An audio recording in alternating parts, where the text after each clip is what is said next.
নির্বাচনের কথা আগের কথা একরকম, এই গাংডা ফারুইশালে কথা আবার আরেক রকম। ঠিক কিনা কন? কথার কোনো আগামাতা নাই।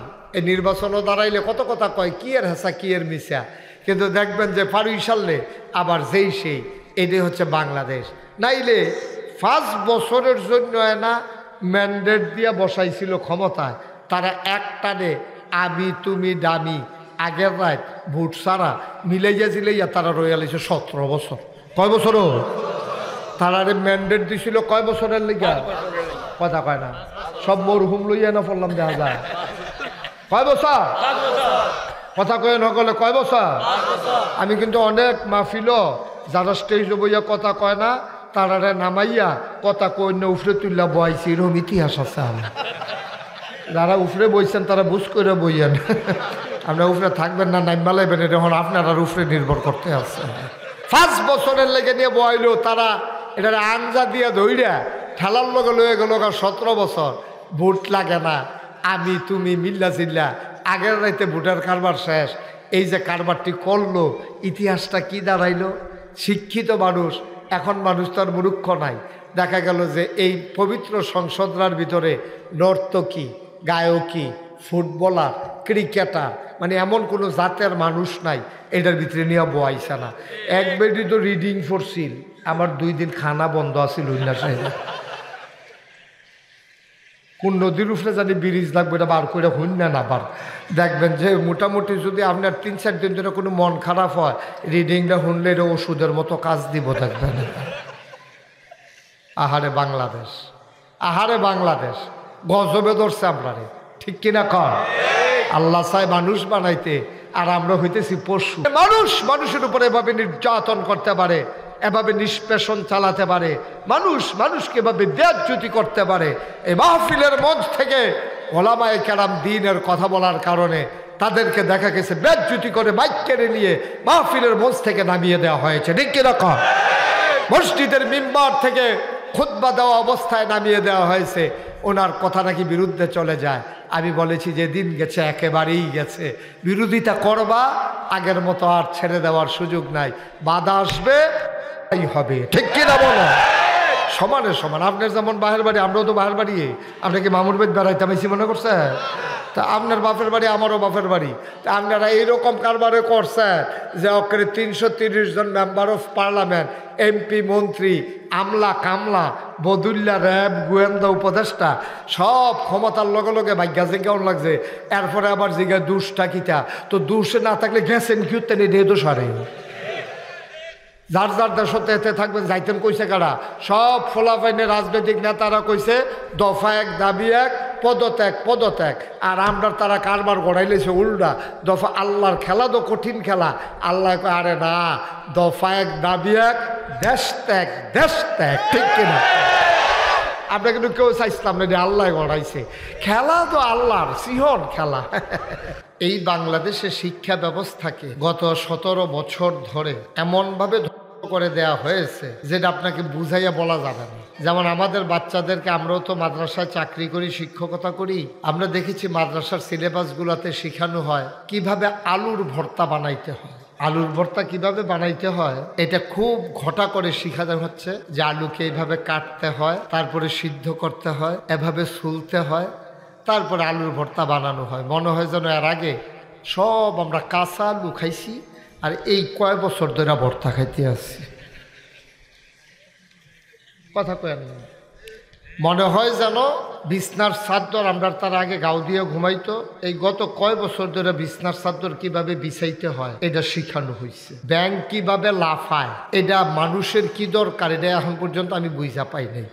তাদেরকে শেখানো হচ্ছে কিভাবে ব্যাং লাফায়, সাইকেলের বেল কিভাবে বাজাতে হয়। অর্থাৎ শিক্ষার একটা মূল উদ্দেশ্য আছে, খুব মনোযোগের সাথে শুনেন। আল্লাহ তাবারক ওয়া তাআলা 1500 বছর আগে আমাদেরকে যখন মানুষ করে বানিয়েছেন। এই মানুষগুলাকে কিন্তু আল্লাহ এমনিই ছেড়ে দেন নাই। কোন পথে গেলে জান্নাত, কোন পথে গেলে জাহান্নাম, কোন পথে লাভ, কোন পথে লোকসান, কোন পথে ভালো, কোন পথে মন্দ, কোন পথে কল্যাণ, কোন পথে অকল্যাণ, কোন পথে শিরক বিদআত, কোন পথে তাওহীদ রিসালাত, কোন পথে কুফর আর কোন পথে ইসলাম, এটাকে জানানোর জন্য আল্লাহ তাবারক ওয়া তাআলা যুগে যুগে মানুষদের মাঝ থেকে যাচাই বাছাই করুণা করে তিনি উত্তম চরিত্রের একদল মানুষকে আমাদের জন্য নবী এবং রাসূল করে পাঠাইছেন। বলেন সুবহানাল্লাহ। সবার মনোযোগ আছে তো না? কি বলতেছেন? দুইজন মিল্লা কি করতেছেন? গভীর মনোযোগের সাথে কয়েকটা কথা শুনতে, আমরা সময় বেশি পাবো না, যেহেতু আমাদের সামনে একটা রেস্ট্রিকশন আছে। সামনে যেহেতু আসরের নামাজ আছে, আমরা না হয় কয় মিনিট দেরি করে আসরের নামাজ পড়লাম, কিন্তু মাগরিবের পরেও তো আর আসর ফরন যেত নাকি কইয়া ভাইয়া এটা রেফিসান যাইব।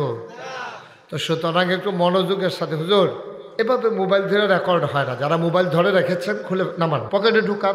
ইউটিউবে হাজার হাজার ওয়াজ আছে, এটা একটা মনের সুখ আর কি। আপনার যে মোবাইল আছে এটাও মানুষে দেখলো আর ধরে রাখলেন, এই লাভ হয় না। আমি চাইছি আপনি ধরে সবাই মনোযোগের সাথে খেয়াল করে, খরগোশের মতো কান খাড়া করে, মাছের মতো নিষ্পলক নয়নে আমরা কথা শুনবো ইনশাআল্লাহ। সবাই পড়েন আমিন। আর জোর নাই? ধনুয়া খোলার তারার জোর আগের থেকে কমে গেছে নাকি? অনেক বছর ধরে ফিটাফিটি করেন আছে, এই জন্য তারার জোর কমে গেছে। নামাইতে বলছে, একটা কথা দুইবার বলা লাগে কেন? সবাই পড়েন আলহামদুলিল্লাহ। জোরে পড়েন আলহামদুলিল্লাহ। এদিক সেদিক তাকাইয়েন না। যারা বসানোর, যারা দাঁড়িয়ে আছে তাদেরকে বসাবে, লোকজন পাঠাচ্ছে, এটার জন্য লোক সেট করা আছে। আপনারা শুধু আমার দিকে তাকাই থাকবেন, ডাইনে বামে কোনো দিকে তাকানোর দরকার, সব কাজ এখন বন্ধ, শুধু আমার দিকে খেয়াল। হ্যাঁ, তা আল্লাহ তাবারক ওয়া তাআলা মানুষ বানাইছেন, গরু বানাইছেন, ছাগল বানাইছেন, জন্তু জানোয়ার বানাইছেন। মানুষকে আশরাফুল মাখলুকাত কেন বললেন? বললেন মানুষকে আল্লাহ তাবারক ওয়া তাআলা একটা প্রাণী হিসেবেই সৃষ্টি করেছেন। মানুষের সুকুমার বৃত্তিগুলো যখন লালন করে, মনুষ্যত্বের যখন বিকাশ ঘটায়, পশু প্রবৃত্তির যখন দমন করে, তখন মানুষ মানুষে পরিণত হয়। কিন্তু আফসোস হচ্ছে, আমরা মানুষ দেখতে শুনতে মানুষ, কিন্তু আমাদের কাজ কর্ম, আচার আচরণ, লেনদেন, ওঠা বসা, সামগ্রিক কর্মকাণ্ড পশুর চাইতে আরো নিকৃষ্ট। ঠিক কিনা? এই জন্য আল্লাহ তাবারক ওয়া তাআলা বলছেন, যারা মনুষ্যত্বের বিকাশ ঘটাইতে পারল না, কি সুন্দর করে আল্লাহ বলে দিয়েছেন। দেখেন, আমরা কোরআনে ঢোকার আগে মারদুদ শয়তান থেকে ফেনা হয়েছে, যিনি রহমান যিনি রহিম, তার নামে চলেন শুরু করি। সবাই পড়ি আউযু বিল্লাহি মিনাশ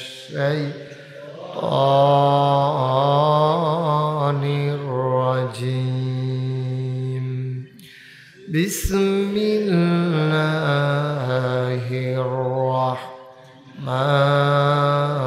রাহমানির রাহিম। ওয়ালাহুম কুলুবুল লা ইয়াফকাহুনা বিহা ওয়ালাহুম আয়ুনুল লা ইউবসিরুনা বিহা ওয়ালাহুম আযানুল লা ইয়াসমাউনা বিহা উলাইকা কাল আনআম বাল হুম আদাল। আল্লাহ কয়, শুনো শুনো শুনো, ওয়ালাহুম কুলুবুল লা ইয়াফকাহুনা বিহা, এমন একদল মানুষ আছে দুনিয়ায় যাদের মন আছে তারা বুঝে না। ওয়ালাহুম আয়ুনুল লা ইউবসিরুনা বিহা, তাদের চোখ আছে কিন্তু তারা দেখে না। ওয়ালাহুম আযানুল লা ইয়াসমাউনা বিহা, তাদের কান আছে কিন্তু তারা শুনে না। আমরা বলি, আল্লাহ এটা আবার কেমন মানুষ? মন আছে বুঝে না, চোখ আছে দেখে না, কান আছে শুনে না, এটা আবার কেমন মানুষ? আল্লাহ কয়, আমি কি বলছি নাকি মানুষ? উলাইকা কাল আনআম, ওরা হলো চতুষ্পদ জানোয়ারের মতো। আল্লাহ কয়, না রে না, জানোয়ারেরও কিছু বুঝ আছে। বালুকুম আদাল, এটা জানোয়ারের চাইতে আরো নিকৃষ্ট। ঠিক কিনা? এটা কিন্তু আমার কথা না, এটা আল্লাহ তাবারক ওয়া তাআলা ১৫০০ বছর আগে বলে দিয়েছেন। মন থাকার পরেও যারা বুঝে না, চোখ থাকার পরেও যারা দেখে না, কান থাকার পরেও যারা শুনে না, উলাইকা কাল আনআম, ওরা চতুষ্পদ জানোয়ারের মতো। আল্লাহ কয় না বাল হুম আদাল, এটা জানোয়ারের চাইতে আরো নিকৃষ্ট। ঠিক কিনা? এই বাংলাদেশে এমন মানুষ নাই? কথা কেনা মানুষ নাই? বাংলাদেশে এমন মানুষ আছে যে গরু ছাগলের চাইতে আরো নিকৃষ্ট, শিয়াল কুকুরের চাইতে আরো নিকৃষ্ট। তাদের কোনো এই ভালো মন্দ, তাদের কোনো হিসাব নিকাশ নাই। এই দুনিয়াতে আইছে, টাকা কামাই করতে আছে, খাইতে আছে, একদিন পট করে মরে যাবে, শেষ, জিন্দেগি খালি শেষ। এটার জন্য আল্লাহ মানুষ বানায় নাই, এটার জন্য আল্লাহ মানুষ বানায় নাই। মানুষ বানিয়েছেন এই মানুষগুলো যেন মানুষের মাঝে একটা ইতিহাস সৃষ্টি করতে পারে। এই মানুষগুলোকে আল্লাহ অনেক কষ্ট করে এই মানুষ বানানো হয়েছে, যে মানুষগুলো যেন মনুষ্যত্বের বিকাশ ঘটাইতে পারে, মানুষ যেন পশু হয়ে না যায়, যেমন বল হুমাদাল, এটা জানোয়ারের চাইতে নিকৃষ্ট হয়ে না যায়, এই জন্য মানুষ বানিয়েছেন। আর এই মানুষগুলোকে মানুষ বানাইতে গিয়া যুগে যুগে আল্লাহ তাবারক ওয়া তাআলা নবী এবং রাসূল পাঠিয়েছেন। এই নবী এবং রাসূলেরা মানুষদেরকে অন্ধকার থেকে মানুষকে ডেকে ডেকে আলোতে নিয়ে আসছেন। নবীর জীবনের যে প্রথম মাদ্রাসা, এটার নাম ছিল দারুল আরকাম। নবীর জীবনের প্রথম মাদ্রাসা। যারা ইসলাম গ্রহণ করত, নবীজি তাদেরকে ওই মাদ্রাসায় ঢুকাতেন। দেখতেন কার কোন দিক দিয়ে বুদ্ধি আছে। যদি দেখতো যে তার মুখস্থ শক্তি ভালো, তাইলে বলতেন যে তুমি কোরআন শরীফটা মুখস্থ করে নাও। সুবহানাল্লাহ বলবেন না? দেখছে যে সে তরবারি চালানো পছন্দ করে, তারে নবীজি যুদ্ধের ট্রেনিং দিয়েছেন। বর্ষা চালানো পছন্দ করেছে, তাকে নবীজি আপনার বর্ষা চালানো শিখিয়েছেন দ্বীনের বিজয়ের জন্য। দেখেছি তার লেখার শক্তি ভালো, তার লেখা সুন্দর, লিখতে পারে ভালো, তাকে কাতেবে ওয়াহী অর্থাৎ ওহী লেখার দায়িত্ব তাকে দিয়ে দিয়েছেন। এইভাবে মানুষগুলোকে আল্লাহ তাবারক ওয়া তাআলা নবী এবং রাসূলদের মাধ্যমে সোনার মানুষে পরিণত করেছেন। সেই জামানায় যখন মানুষগুলো ছিল বর্বর, বেদঈন, যাযাবর, মূর্খ, অসভ্য, জাহেল, নবীজি এসে শিক্ষার আলোতে আলোকিত করে তাদেরকে বানিয়ে দিলেন আধুনিক, সুশীল, ভদ্র, পরহেজগার, আল্লাহওয়ালা একদল সোনার মানুষ। সুবহানাল্লাহ বলবেন না? নবী বিদায় হয়েছেন প্রায় ১৫০০ বছর আগে। ১৫০০ বছরে আবার আয়ামে জাহিলিয়াত যেন আমাদের উপরে ঝেঁকে বসেছে।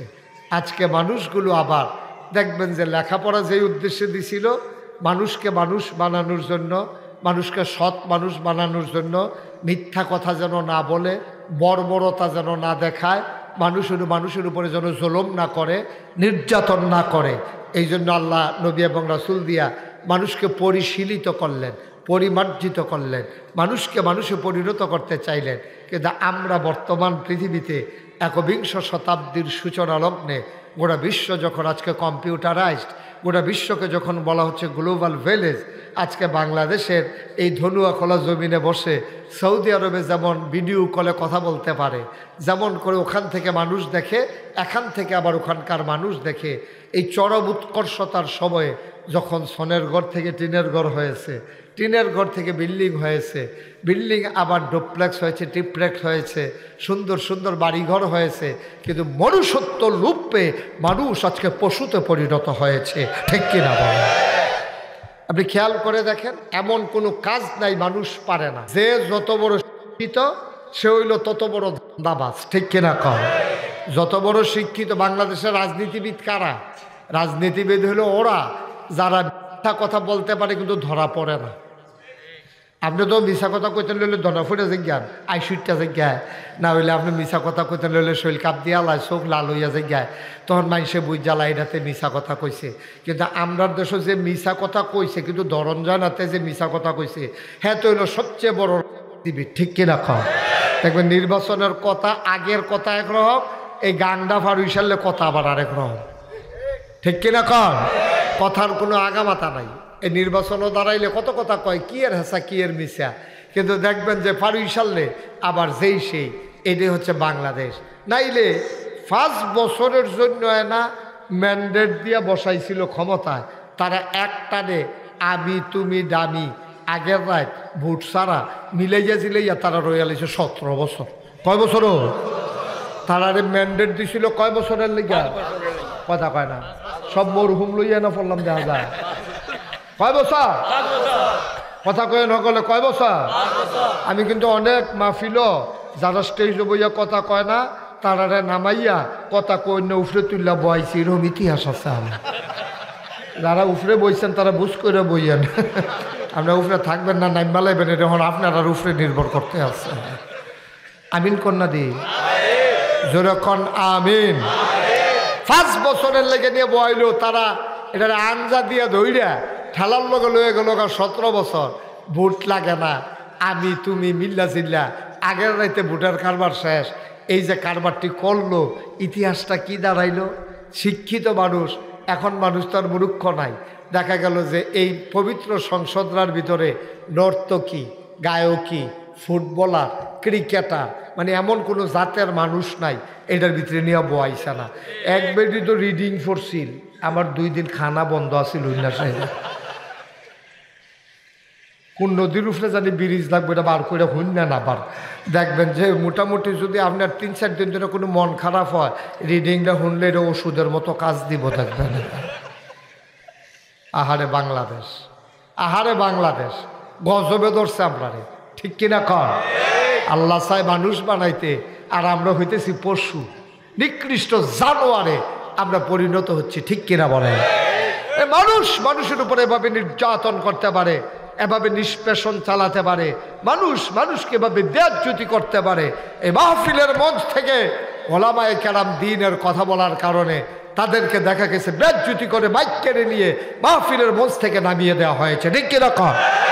মসজিদের মিম্বার থেকে খুতবা দেওয়া অবস্থায় নামিয়ে দেওয়া হয়েছে, ওনার কথা নাকি বিরুদ্ধে চলে যায়।